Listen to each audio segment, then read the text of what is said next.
Eh bien, salut Xavier. Bonjour à tous. Un petit message pour vous parler du programme des semaines à venir. Vous dire déjà qu'on est super content et vraiment un grand merci parce que l'apéro formation de fin juin est complet. Donc on va en refaire un. On va fixer la date très vite, fin août, sur l'idée de faire ces graines. Alors comme vous voyez, on est au mois de juin. Bon, soyons clairs, on n'a jamais entendu un mort se plaindre. Donc voilà, je me plains du temps, il caille, il flotte, j'en ai un peu ras-le-bol. C'est l'occasion de vous parler de deux projets qu'on avait. On avait ce projet de nouveau potager, allô, au freezer. Tac. Donc là, du coup, j'ai mis des pommes de terre. Enfin voilà, on occupe le sol. Pommes de terre, super précédente culture. On vous parlait aussi d'un potager plus exotique. Là, ça s'est très mal passé pour. Mauvais timing sur le. Ouais, je les ai plantés début juin, en me disant début juin. Non mais on a eu des coups de vent en plus, vraiment, mais vraiment balèze quoi. Ah, ça belle quoi. Il fait un froid de gueux et moi le gingembre cassé par le vent. Donc ça, c'est fait. Donc voilà, ces deux projets-là, on les met en stand-by là. C'est un côté aussi amusant et assez génial, c'est que 2 années se suivent et se ressemblent pas vraiment.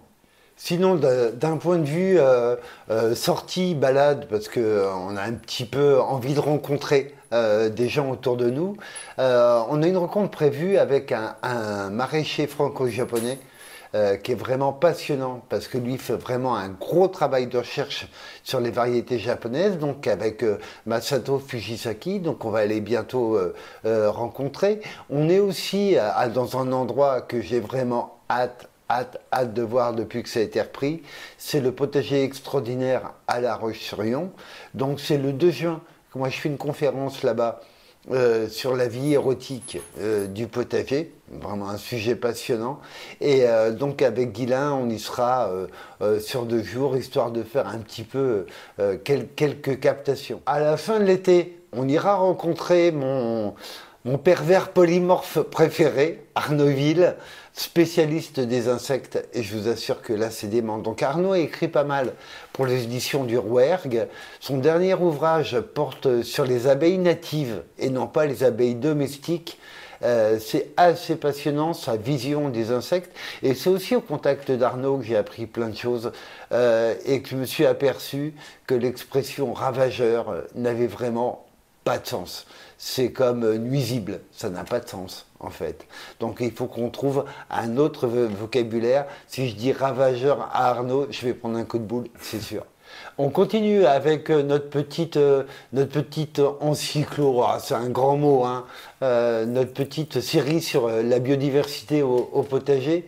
Et donc on va vous parler dans les jours qui viennent, on va pouvoir vous parler du radis serpent.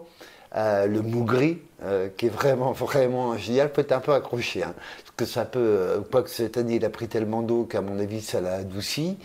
Si elle s'est pas suicidée, mais j'en ai bien peur, on vous parle de la cacahuète aussi. Ça c'est absolument exceptionnel, hein, c'est-à-dire que c'est vraiment une fleur qui plonge sous terre. Faut le voir, c'est un spectacle. Pour faire ses graines, c'est absolument magnifique. Donc voilà, des sujets, on vous parlera aussi d'une drôle de plante, une drôle d'histoire, c'est l'œillet estragon, ou estragon du Mexique. Ça, je vous promets que les surprises sont au rendez-vous avec cette tagette absolument, Tagetes lucida absolument magnifique.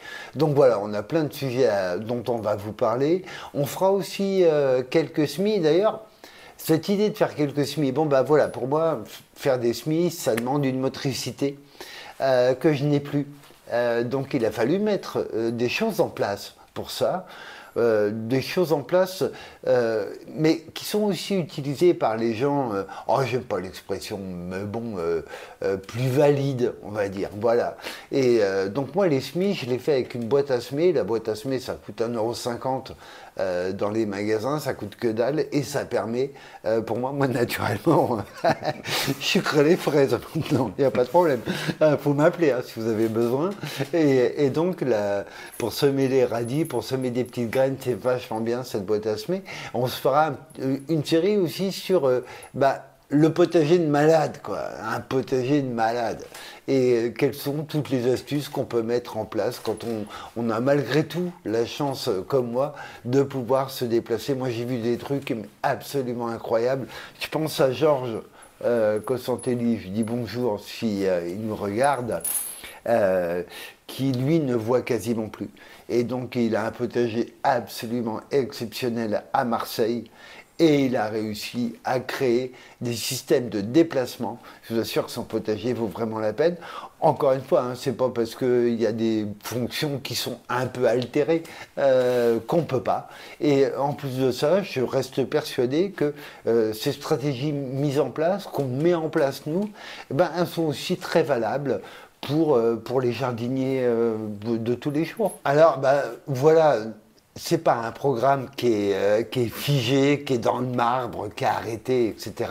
Et ce programme, nous, on a envie de le faire évoluer avec Guilain en fonction de vos demandes. Alors, n'hésitez pas, sous la vidéo, dans les commentaires, vous marquez, vous écrivez, tiens, ce serait bien que vous fassiez un truc sur tel sujet, si on en a la compétence, bien sûr. Donc, n'hésitez surtout pas vous à partager, à proposer. Ouais, c'est exactement ça. Et on vous dit à très bientôt alors. Et à bientôt Xavier, et à bientôt tout le monde, salut!